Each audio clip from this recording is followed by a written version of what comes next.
United states की security है, तो यूनाइटेड स्टेट्स जो हमला कर रहा है वो तो हमला उन्हीं के लिए, वो उनसे आस लगा के बैठे हुए यूनाइटेड स्टेट्स से, उन बेसिस में, उन कंट्रीज की बेसिस में जो इस जंग में नहीं आना चाहती, और उन कंट्रीज की बेसिस पे भी अटैक्स ईरान करेगा। ये भी मैं आपको बता देता हूँ। टारगेट तो किया है। आज की जो 10th wave of ballistic missiles जो गई है इसराइल के ऊपर, 9th और 10th वेव जो गई है, उसमें खास तौर पे जितने भी नेतन्याहू और जितने ये जो एक्सट्रीमिस्ट बैठे हुए हैं वहां पे ऑक्यूपाइड पैलेस्टाइन में, इनके ऊपर उनके ऑफिसेस के अंदर जो है वो स्ट्राइक डायरेक्टली की गई है। तो हुई तो है, बहरहाल नेतन्याहू है या नहीं है, कहाँ है, उनका वेयर अबाउट्स का कोई आइडिया नहीं है।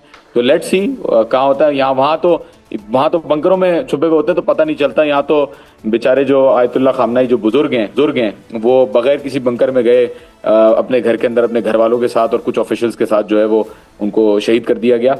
तो देखते हैं नेतन्याहू कहाँ है और क्या होता है उनके साथ। और ईरानी मीडिया क्या कह रहे हैं इस मुतालिक? एक तो एक आपका मौकिफ था, लेकिन वहां का मीडिया क्या रिपोर्ट कर रहे हैं? मीडिया ने ऑनेस्टली रिपोर्ट नहीं किया कि नेतन्याहू जो है वो मारा गया है। ऐसी कोई खबर नहीं। ऑब्वियसली देर आर जो उसके जो एनालिसिस और इवैल्यूएशंस जो लोगों ने लिए हैं हालात को देखते हुए, जो डॉट्स मैच किए हैं, उसमें ये कह रहे हैं कि जी एनालिसिस तबसरा या तज्जिया ही हो रहा है कुछ लोगों की तरफ से कि नेतन्याहू शायद जा चुका है इस दुनिया से। तो ऐसी कोई खबर बहरहाल नहीं आई है। ना ही ईरान ये ऑफिशियली क्लेम कर रहा है कि नेतन्याहू इज गॉन।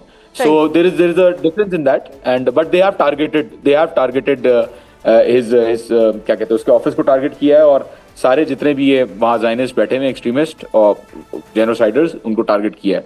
सही।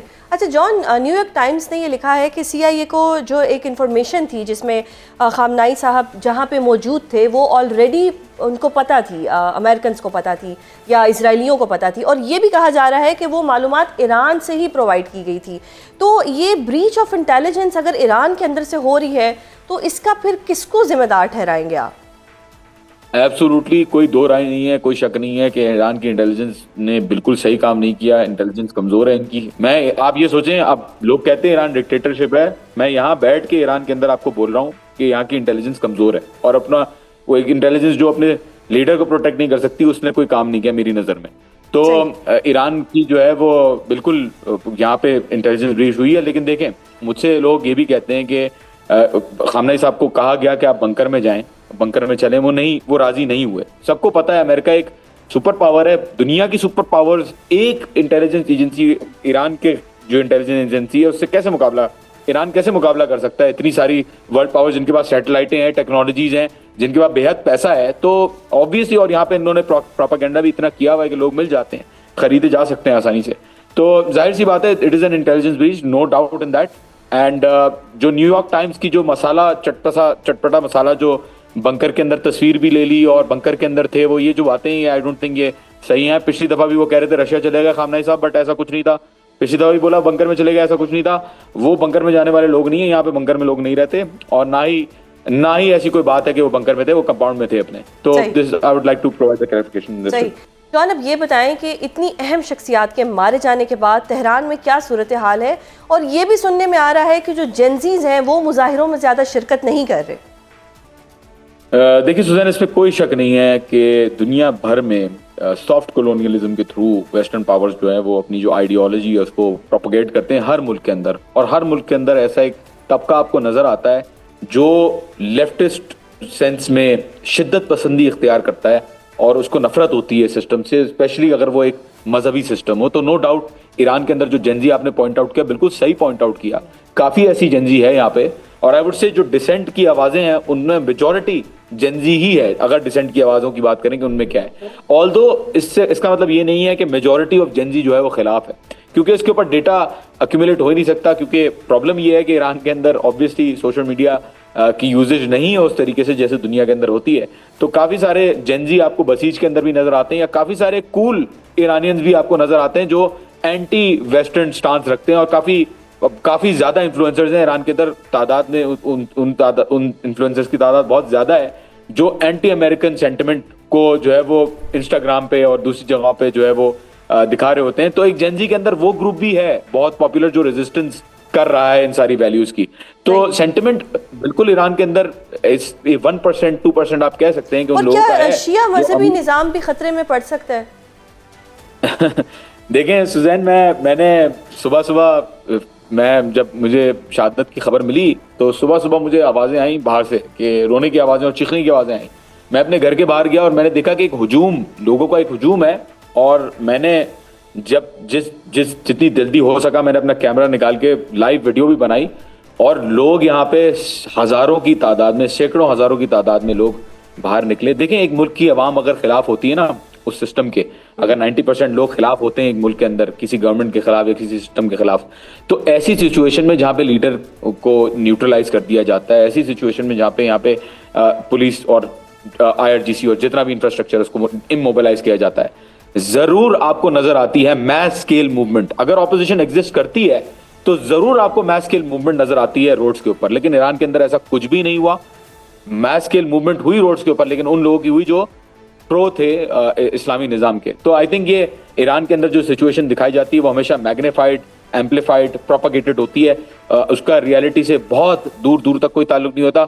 छोटी वीडियोस 4-5 लोगों की चीखने की आवाज़ें और 10-15 लोगों की गैदरिंग को इस तरीके से दिखाते हैं जैसे वही पूरा ईरान है, और यहाँ पे जो दूसरी साइड से आपको नजर आ रहा होता है उसको कोई main stream media, western media cover नहीं करता।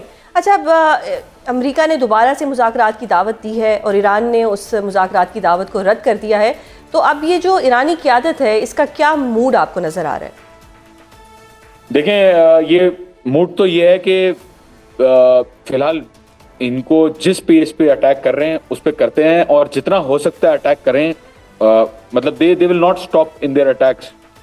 अब सवाल ये आता है कि नए जो सुप्रीम लीडर आएंगे 2-3 दिन में जिसका फैसला हो जाएगा, उनकी क्या पॉलिसी रहती है, तो बहुत सारी चीजें उनके ऊपर भी डिपेंडेंट है। लेकिन मेरे ख्याल में Suzanne, I don't think this is going to deescalate. I don't think ये कॉन्फ्लिक्ट रुकेगा जब तक अमेरिका हो सकता है अगर अमेरिका इस रीजन से चला जाए तो हो सकता है कि ईरान बोले कि जी ठीक है, नाउ वी आर फाइन, वरना ये अटैक्स चलते रहेंगे। आप देखें, ईरान ने किसी बेस का लिहाज नहीं किया सिवाय उन कंट्रीज के जिन्होंने ईरान के साथ दिया और जिन्होंने कहा कि हाँ वाकई हम यूएस को अलाउ नहीं करेंगे। देखें आप, टर्की के अंदर ईरान ने बेसिस को निशाना नहीं बनाया, अजरबैजान के अंदर निशाना नहीं बनाया, ओमान के अंदर निशाना नहीं बनाया, क्योंकि ये कंट्रीज सिंसियर रही। लेकिन उन कंट्रीज ने जिन्होंने सपोर्ट किया यूएस को, उनके ऊपर शदीद हमले, और साइप्रस के अंदर भी आप देख रही हैं कि यूके के साथ भी पंगा ले लिया इन्होंने। तो मुझे नहीं लगता कि एक कंट्री के अगर आप लीडर को शहीद कर दें तो इस तरीके का जो है वो रुकेंगे कहीं। सही। अब ये देखिए, जो खलीजी ममालिक पर ईरान ने हमले किए हैं, ये भी तो मुमकिन है कि बदले में वही ममालिक ईरान पे भी हमले करें, तो क्या ईरान इस सूरत हाल से निपटने के लिए तैयार है?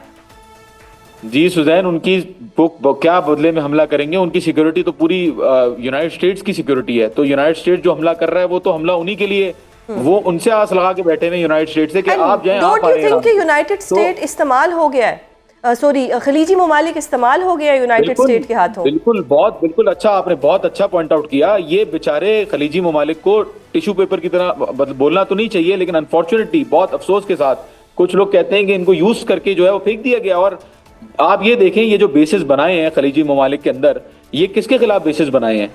जाहिर सी बात है यूनाइटेड स्टेट्स ने ईरान के खिलाफ, ईरान को मोबिलाइज करने के लिए जो है वो ये बेसिस बनाए। और यूक्रेन के साथ भी उन्होंने ये कहा कि जी हम आपके साथ हैं, हम कुछ नहीं होने देंगे। यूक्रेन में रशिया ने क्या किया वो सब आपने देखा। तो बिल्कुल इस्तेमाल हुए हैं ये मुल्क, और इनको भी एहसास करना चाहिए था सुजैन के आप अपने पड़ोसी, मेरे घर के सामने अगर एक बंदे को, मेरा जो सामने वाला घर वाला है वो अगर क्लैशनकोव दे दे चौकीदार को और बोले कि रोजाना मारो इसको, तो कभी तो वक्त आएगा कि मैं उठ के जो है वो जवाब में आपके घर पे हमला करूंगा या चौकीदार को जो है वो न्यूट्रलाइज करूंगा। तो आई थिंक वही वाली पोजीशन है। अनफॉर्चुनेट है, ईरान को बड़ा अफसोस है, लेकिन जब ये मुसलमान बरादर मुल्क जो इसराइल के साथ इतने अच्छे ताल्लुकात डायरेक्टली या तो इनडायरेक्टली रखते हैं, जब वो यूएस के साथ कोलैबोरेट करेंगे, और कुछ मुल्कों ने तो फोन करके बोला है कि प्लीज हमला करें वरना पावर जो है वो इनकी बढ़ जाएगी, तो जाहिर सी बात है आप रिटेलिएशन तो देखेंगे, एक्सपेक्टेशन। और अभी भी मैं बता दूं, देखें फ्यूचर में ये जो बेसिस जो इनऑपरेबल हो रहे हैं, इनसे बहुत सारे एसेट्स मूव कर रहा है यूनाइटेड स्टेट्स उन बेसिस में, उन कंट्रीज की बेसिस में जो इस जंग में नहीं आना चाहती, और उन कंट्रीज की बेसिस पे भी अटैक्स ईरान करेगा। ये भी मैं आपको बता देता हूं अभी से।